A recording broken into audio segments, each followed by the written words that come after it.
Bir həyat hekayəsi. Sevinci, kədəri, problemi və həyat təcrübəsi ilə dolu olan təsirli və ibrətamiz bir həyat hekayəsi. Hər insanın özünə məxsus bir həyat hekayəsi var. Müxtəlif həyat hekayələrini dinləmək üçün 96.9 tezliyində Marnoli Radiosunun canlı efirində Rübabə Muxtarovanın təqdimatında çərşənbə axşamı saat 12:00-da dinləyə bilərsiniz.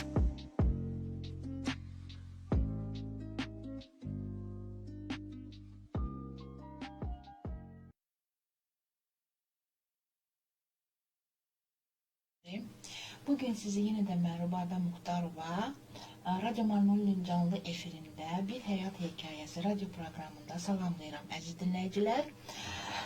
Bugünkü bizim qonağımız din xadimi Ruslan Yolçuyevdir.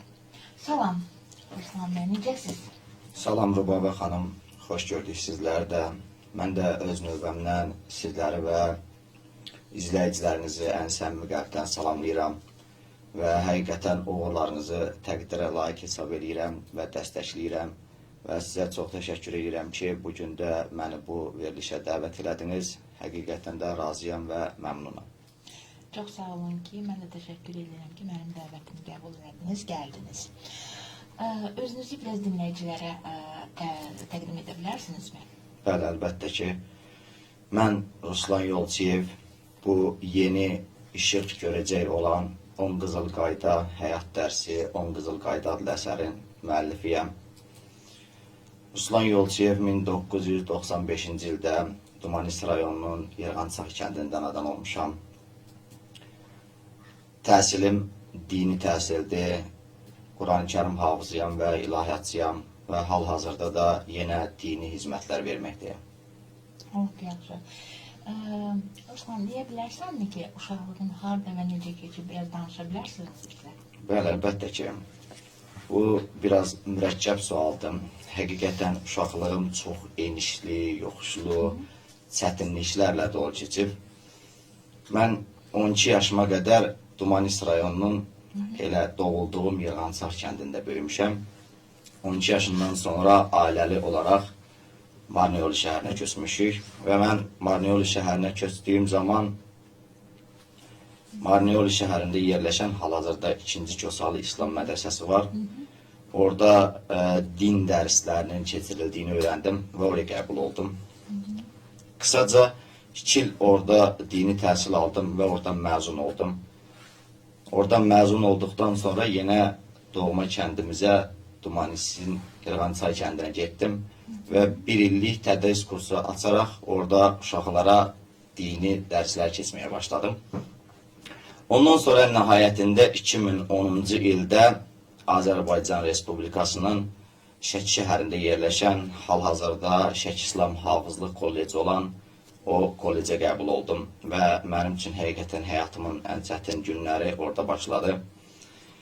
Və Quran-Kərimi 2 il müddətinə çox ağır bir yollarla əzbərləyib bitirib hafızlıq zirvəsinə çatdım və onun yanı sırada dini yenə tədris olaraq, dini dərslər alaraq və 4 ilin nəticəsində bitirdim onu. Bitirdikdən sonra yenə Gürcüstana qayıtdım və birinci ilk harda təhsil almışdım, 2-ci Kosalda. Orada 2 il müddətinə müəllim işlədim, gənclərə Quran-Kərim öyrətdim və dini bilgilər öyrətdim. İndi də yenə hal-hazırda Dumanisidə din xadimi olaraq cəmaata dini hizmətlər verməkdəyəm. Evliyəm və 2 evladım var. Sağ olasaq. Biraz kitabınız haqqında məlumat verə bilərsinizmi? Valla bu 10 Qızıl Qayda adlı əsər mənim öz evladlarıma və bütün oxuyuculara bu dünyadakı vəsiyyətimdir deyərdim. Çünki 10 Qızıl Qayda adlı əsər həqiqətən də həyatın gündəmində olan mövzuları qələmə almışdır. Misal verək, mən kitablarla çox həşir nəşir olan bir insanam.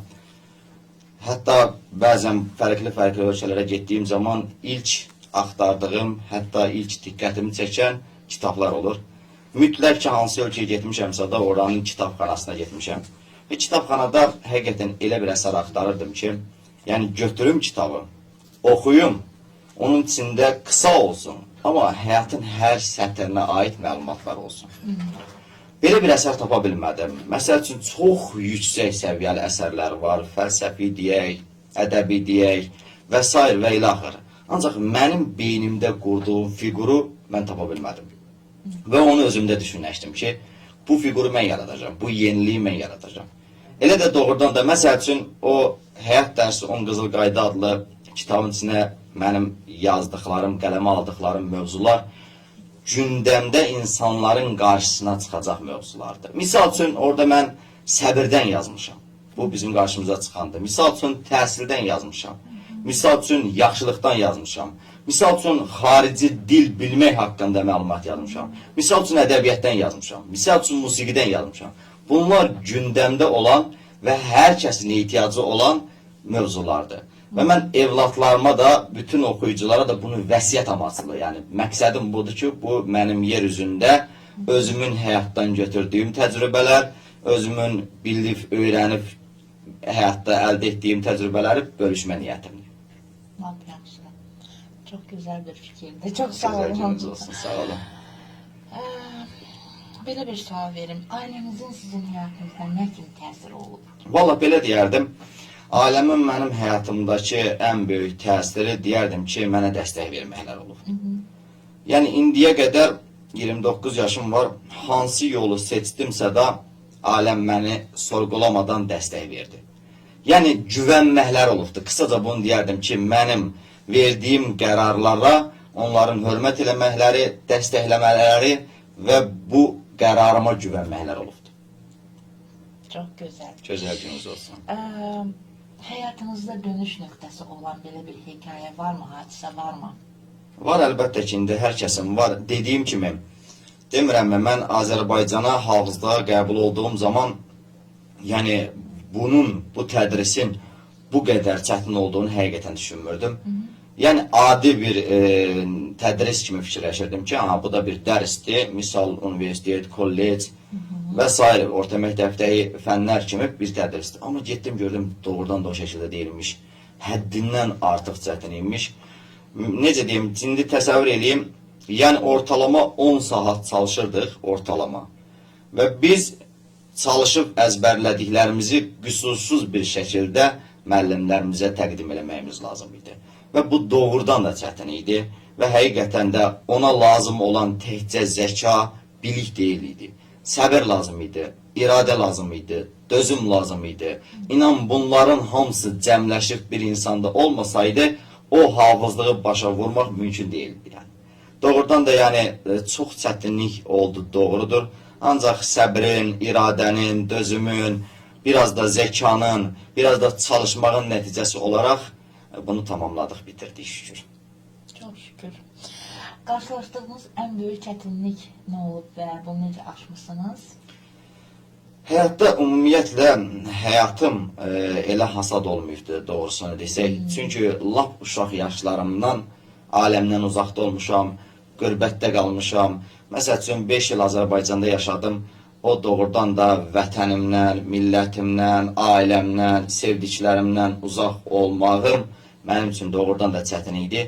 İPİLÜS-də qarşılaşdığım tədris də çətin olduğu üçün bu demək olar ki, mənim həyatımın ən çətin dönəmləri idi.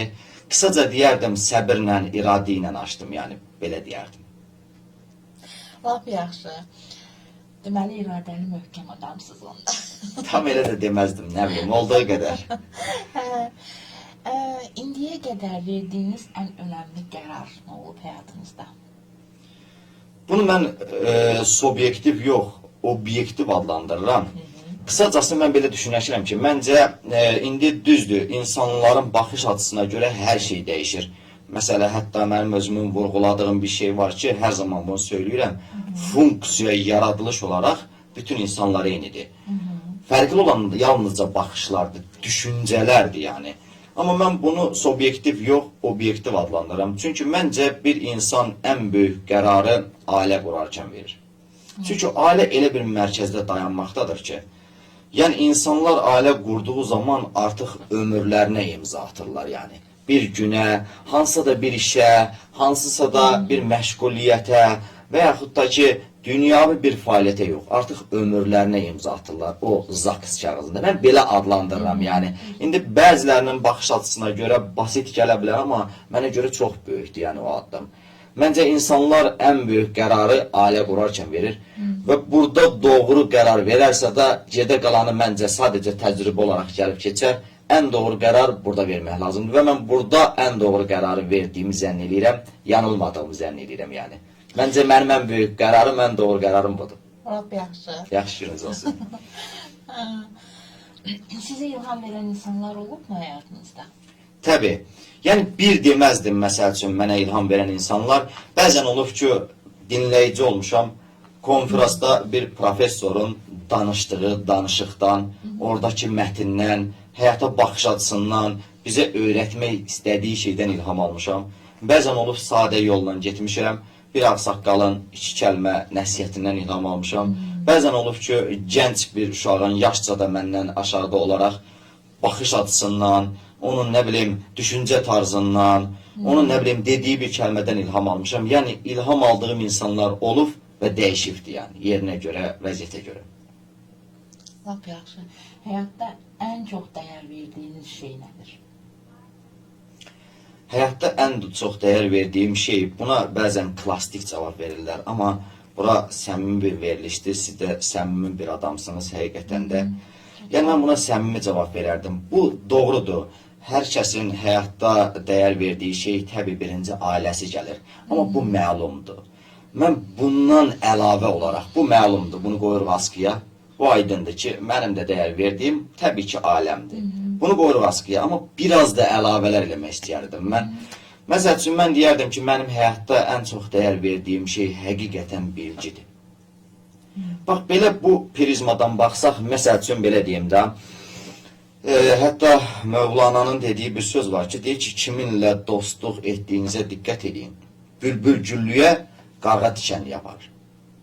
İndi bax, burada buranın güllük və tikənlik olduğunu ayrıt eləyən şey elmdir, bilgidir. Gənclərimiz də, hətta yaşlı nəsildə, hətta orta nəsildə bunu həyatlarının mərkəzinə alsalar və bunu ən dəyərli şeylər eləsələr, inan, ailə yetişdirməkdə də, evlad fərdləri yetişdirməkdə də, həyata baxış açılarında da, hətta insanlara yol göstərməkdə də ən qiymətli şeyin bilgi, elm olduğunu bilərlər. Yəni, mən belə deyərdim. Düzdür. Sizi ayaqda tutan əsas prinsip nədir? Məni ayaqda tutan əsas prinsip, belə deyim də sizə, bir səmimi, qısa əhvalat danışım sizə. Bir gün kitabxanada yenə dediyim kimi kitablarla çox həşir nəşir olan insanam. Hətta öz evimdə belə kitabxanam var. Kitabxanada bir gün kitablar axtarırdım. O kitabları axtararkən böyük dehalardan, hətta mən belə deyərdim ki, fəlsəfənin quruyucularından olan Sokrates var. Onun bir dənə cümləsinə rast gəldim. Oxuduğum zaman baxdım ki, elə ilk açanda gözümə çarpan cümlə oldu. Orada yazılıb ki, sorgulanmayan həyat yaşamağa dəyməz.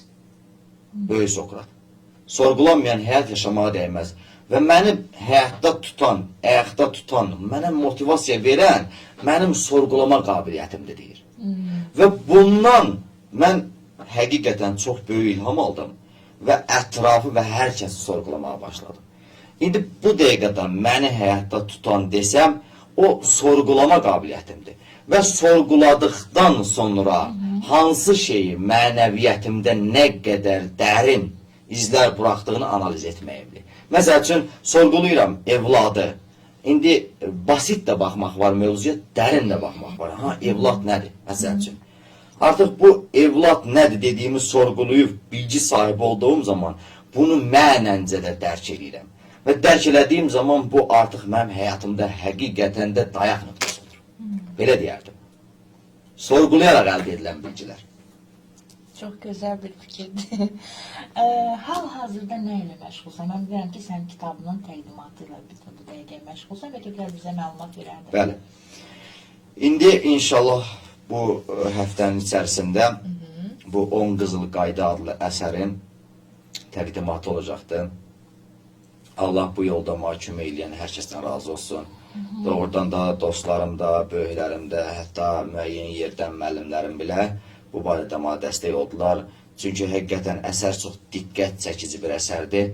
Yəni hətta mən belə deyərdim ki, mən inanmıram ki, kimsə sadəcə açsın və ondan ən azı 2 səhifəsini oxumasın.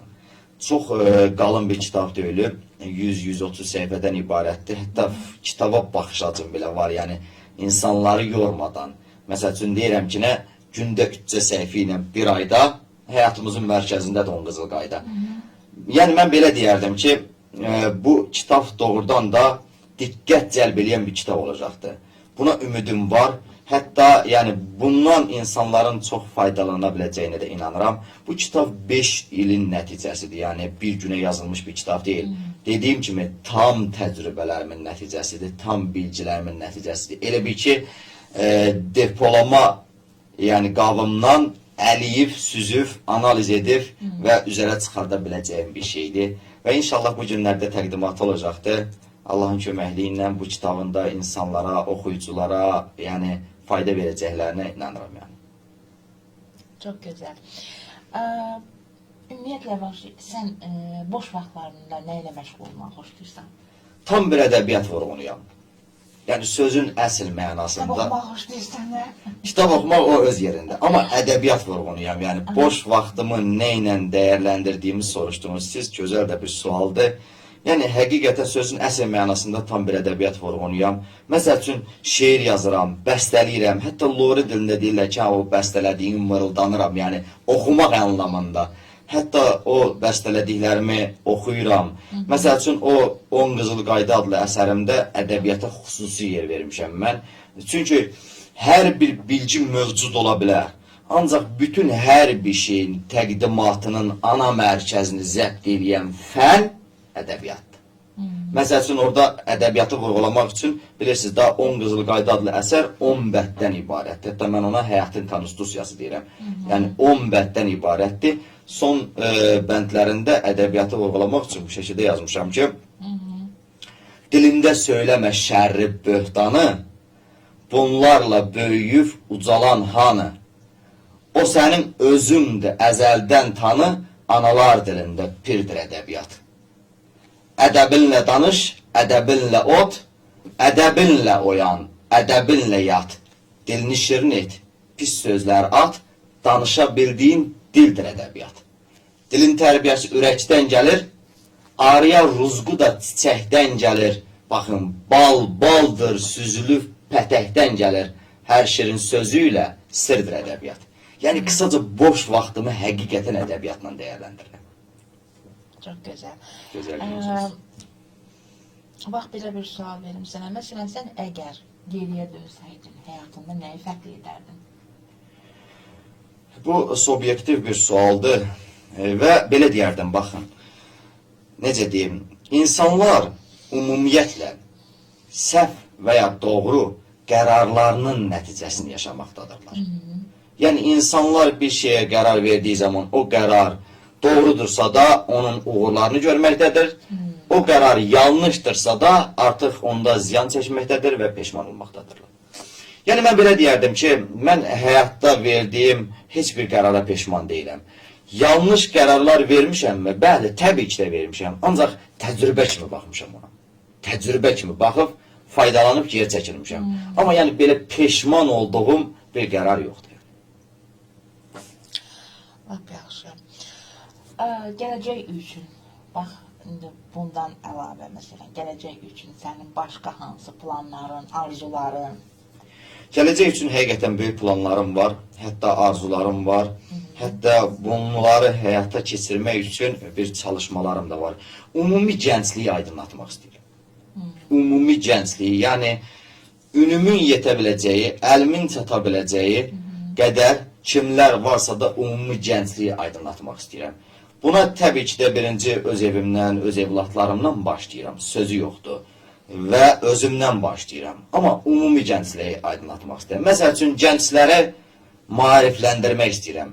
Onların sorğulama qabiliyyətini gəlişdirmək istəyirəm. Onların həyata baxış açısını elm tərəfindən, irfan tərəfindən, mənəvi və maddi tərəfdən həqiqətən bir düsturlarını doğru yön vermək istəyirəm. Yəni onlara belə deyim də, qısaca belə deyim sizə, yəni sorğulamaq qabiliyyətini gənclərin ana mərkəzinə yerləşdirmək istəyirəm. Yəni qısaca arzum budur.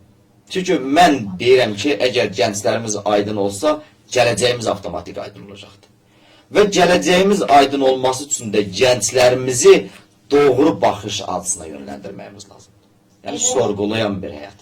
Elə yəqin ki, gənclərə də tövsiyən, məsləhətin, yəni ki, bu baxımdan olar ki. Bəli, gənclərə də tövsiyəm, məsləhətim elə bu baxımındandır ki, onlar da sorğulama qabiliyyətini artırsınlar və sorğulasınlar. Çünki dediyim kimi, o Sokratesin dediyi söz mənim həyatımı altı üstünə dəyişən bir söz. Yəni, sorğulanmayan bir həyat yaşamağa dəyməz. Sual vermədən necə cavab ala bilərik? Maraqlanmadan, yəni baxmadan necə görə bilərik? Yəni, hətta Quran-ı Kərimdə belə var ki, bir şeyə körü-körünə təslim olmayın yəni. Araşdırın, öyrənin, baxın, maraqlanın, sorun, soruşturun. Bu həyatımızın mərkəzində olmalıdır. Bütün bilgilər məncə bunun üzərində cəm olunur. Misal üçün, bazardan da bir şey aldığımız zaman onun istifadə qaydası üzərində yazılı olur. Məsəl üçün, elektronik əşyalardan götürsək. Aha, bax, biz onu anlamadığımız zaman əgər soruşmasaq, onu istifadə edərkən artıq qırma ehtimalımız. Yəni, hər şey bu prizmadan baxmaq lazımdır. Yəni, birbaşa təslimiyyətə qarşıyam, körü-körünə təslimiyyətə qarşıyam. Sorğulamaq həyatımızın mərkəzində olsun deyərdim mən, gənclərə də bunu tövsiyə edərdim. Çox gözəl. Çox sağ ol. Bu səmimi söhbətin üçün həqiqətən də. Bəlkə yenə də nəsə bölüşəcəyim bir şey var. Nəsə, yaddan çıxan bəlkə nəsə var. Valla, həqiqətən mənim üçün də çox xoş oldum. Çox şad oldum. Sizləri və Radio Marnioli verilişinin uğurlarını dəstəkləyirəm. Həqiqətən də işləriniz təqdirə layiqdir və bu uğurlarınızda sizə müvəffəqiyyətlər arzu edirəm və bu uğurlarınızın davamiyyətini diləyirəm. Başqa da əlavə edəcək heç bir şeyim yoxdur. Doğrudan da xoş söhbət oldu, gözəl söhbət oldu. Mən də şad oldum, sevindim. Həqiqətən də var olasınız, sağ olasınız. Çox sağ ol, çox sağ ol. Bir daha mən öz təşəkkürümü bildirirəm ki, dəvətimi qəbul elədin, gəldin və bu səmimi söhbətə görə bir daha təşəkkür edirəm. Çox sağ ol. Əziz Radio Marnioli dinləyiciləri, bugünkü bizim Bir Həyat Hekayəsi radio proqramının qonağı din xadimi Ruslan Yolçuyev idi. Sağ olun, sağlıqla qalın əziz dinləyicilər. Gələn görüşlərə dək. Sağ olun, çox sağ olun.